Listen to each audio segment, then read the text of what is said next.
Monsieur Boulonnois, bonjour. J'ai appris que vous avez annoncé votre candidature pour les prochaines élections municipales. Est-ce que vous confirmez ? Oui, alors c'est pas un scoop, hein. J'ai distribué à la population un avis qui retrace exactement le pourquoi je me présente.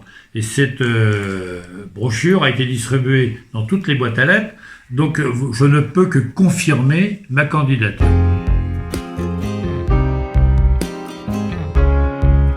Vous avez été maire en 1983, il me semble, et donc vous n'en êtes pas à votre première mandature. Quels sont les sujets qui, selon vous, sont préoccupants pour Saint-Marc ? Alors, il faut déjà revenir un petit peu à plutôt un lieu de naissance. Je suis à Saint-Marc depuis 1946. 1946, nous avons pris la commune de Saint-Marc. Je dis bien nous avons pris la commune de Saint-Marc. J'avais l'habitude de donner un petit coup d'œil. Je disais que Saint-Marc était libéré par les Américains et par nous en 1983. Donc ça fait déjà deux choses importantes. Ensuite, vivre à Saint-Marc est mon port d'attache en fait, en quelque sorte. Je suis pas le capitaine, pas du tout. Je suis qu'un citoyen de Saint-Marc et qui apprécie tout ce qui peut arriver dans notre commune. Alors, il est certain qu'aujourd'hui, la vue ou le raisonnement que je me fais n'est pas à la hauteur de mes espérances qui continuaient sur le site et l'avenir de ce pays. Ce pays est évidemment aujourd'hui un pôle d'échange, qu'il soit commercial, qu'il soit industriel, qu'il soit dans tous les domaines. Et je rappellerai tout simplement, parce que vous avez habité Saint-Marc, ma chère journaliste, que Saint-Marc est la seule commune qui possède une gare sur les 23. Alors, sur 23 communes, Saint-Marc, c'est le seul endroit où il y a une gare.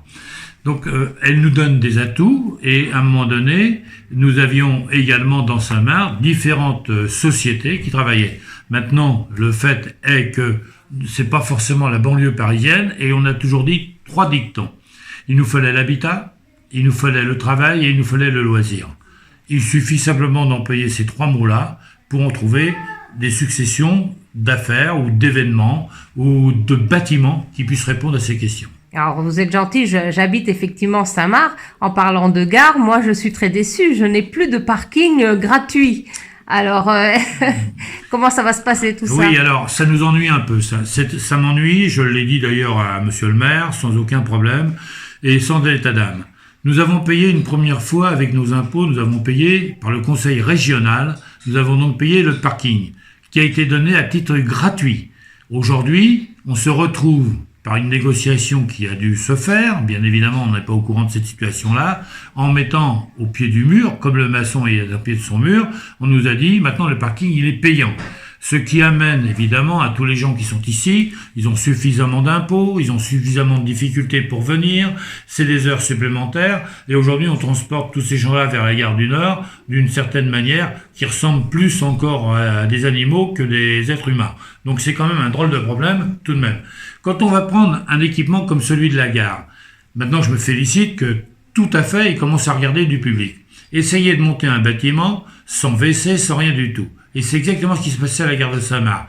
Pourquoi on est incapable de faire sur le parking de la route de Juilly un souterrain qui puisse éviter les gens à prendre des sous-sols qui sont innommables ? C'est anormal. Donc il y a maintenant, on est devant le fait accompli, c'est monté, c'est fait, et je viens de le retrouver sur un de vos quotidiens du matin. Donc je viens de retrouver que sur Crécy-la-Chapelle ou dans ce genre-là, on peut redonner la liberté de devenir gratuit. Donc s'il y a une possibilité dans un côté, on peut peut-être, je dis bien peut-être, arriver à la même situation à Saint-Marc. Mais les gens ont beaucoup de difficultés. Il est vrai que dans les ensembles véhicules, 3/4 du temps, on n'y trouve qu'une seule personne. Monsieur Boulonnois, l'environnement c'est important dans votre programme, même en tout cas pour les gens, pour vous ? Oui, c'est très important pour une raison très simple. D'abord, c'est la mode. Voilà. Il n'y a pas quelqu'un qui utiliserait ce mot environnemental à déficient, c'est pas vrai.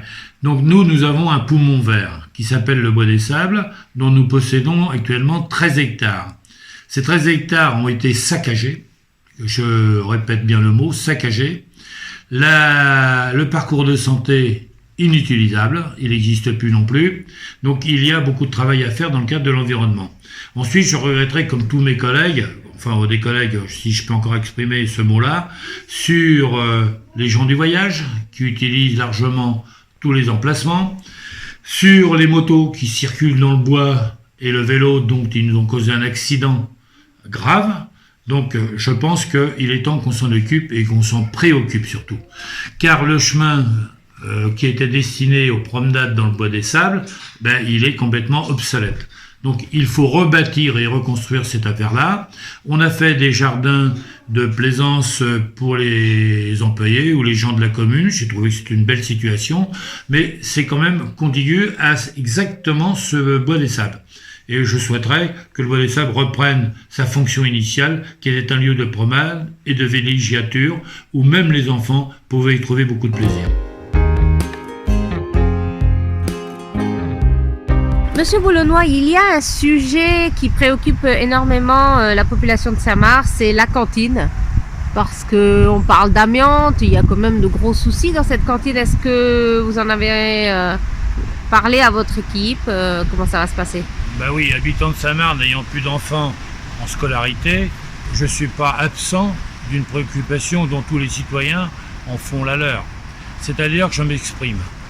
Dans la cantine, un phénomène que je n'ai pas connu dans mon temps, il y a un phénomène de pollution qui se traduit par le champignon du béton, que je ne connais pas. Au travers de cette affaire-là, des dispositions ont été prises pour mettre les enfants dans une structure qui possède de l'amiante et qui s'appelle les paillerons. Alors là, c'est là qu'ils sont actuellement. C'est la question actuellement. Alors, il est certain que beaucoup de travaux sont faits pour pallier aux difficultés de l'occupation de cette cantine, mais qui préoccupe à terme, puisque en fait, dès l'instant où on parle amiante, il y a des conséquences médicales pour les enfants. Donc là, il faut faire très attention, et je m'étonne fortement que ni l'association de parents d'élèves, ni le corps des enseignants ne puissent se préoccuper d'une situation aussi importante.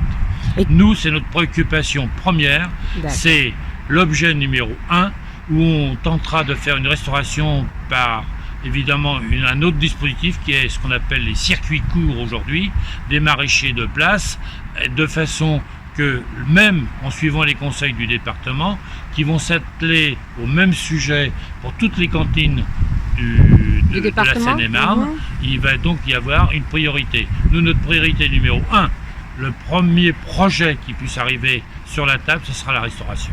D'accord, qu'est-ce que concrètement ça veut dire quoi pour les enfants? Alors, il va y avoir enfants, ça veut dire plus de légumes? Ça veut dire plus de légumes, une journée de bio et surtout des produits locaux. Ça, c'est très important. Et donc nous avons évidemment la participation déjà acquise de la ville de Moussil-Neuf qui est tout qui a déjà une donner, expérience, oui. Puisque là, il y a une expérience qui est montée et on pourra s'en inspirer à bon escient. Il y a des équipements qui sont prévus dans votre programme, Monsieur Boulonnois? Alors, les équipements premiers sont évidemment un peu une lueur. On va parler aussi d'un bassin de natation d'apprentissage. Je dis bien d'apprentissage. Une piscine? Une piscine. Enfin, allez, un plan d'eau où les enfants apprennent à nager. Ma disposition dans ce domaine-là, elle est simple. 5000 noyades par an en France, dont 500 enfants. Ce qui veut dire que les enfants ne savent pas nager. C'est la première des idées. Alors donc, si nous faisions un bassin d'apprentissage à notre niveau, c'est-à-dire à la formule des 4000 habitants que constitue Saint-Marc, nous pourrions avoir quelque chose, et une sollicitation également, à demander à la collectivité supérieure, qui est les comités de communes, dont ils envoient ici 11 communes sur la ville de Saint-Marc. Donc on peut peut-être trouver des aménagements. Par contre, on va parler de compétences. Il faut savoir qu'à partir des nouvelles dispositions qui ont été prises. Je rappelle que Saint-Marc n'est pas en Seine-et-Marne, mais dans la communauté de communes du Val d'Oise, et il sera quand même intéressant d'avoir leurs opinions, leurs idées, avant de pouvoir poursuivre un tel projet qui sera fait tout à fait en phase avec la population. On ne peut pas démarrer des travaux comme ça sans un accord de la population, sinon c'est perdu d'avance. Alors comment vous allez prendre l'accord de la population? Nous allons donc faire déjà un sujet, et il existe avec votre appareil formidable des 3D, des 5D, et pourquoi pas 10D maintenant, et puis nous allons donc présenter les projets avec les plus, les moins dans 2 colonnes. de façon à couper un petit peu les 5 pattes au canard, c'est-à-dire de pouvoir expliquer combien coûte actuellement ou ce qui se passe, c'est-à-dire on emmène des enfants dans une piscine, combien coûtent les maîtres nageurs, les services de transport, etc., pour faire vraiment la différence et savoir ce que coûte vraiment un bassin de natation. Alors il est trop tôt évidemment pour en parler en l'instant d'une campagne électorale, mais avec un carnet de travail, ce sera beaucoup plus judicieux.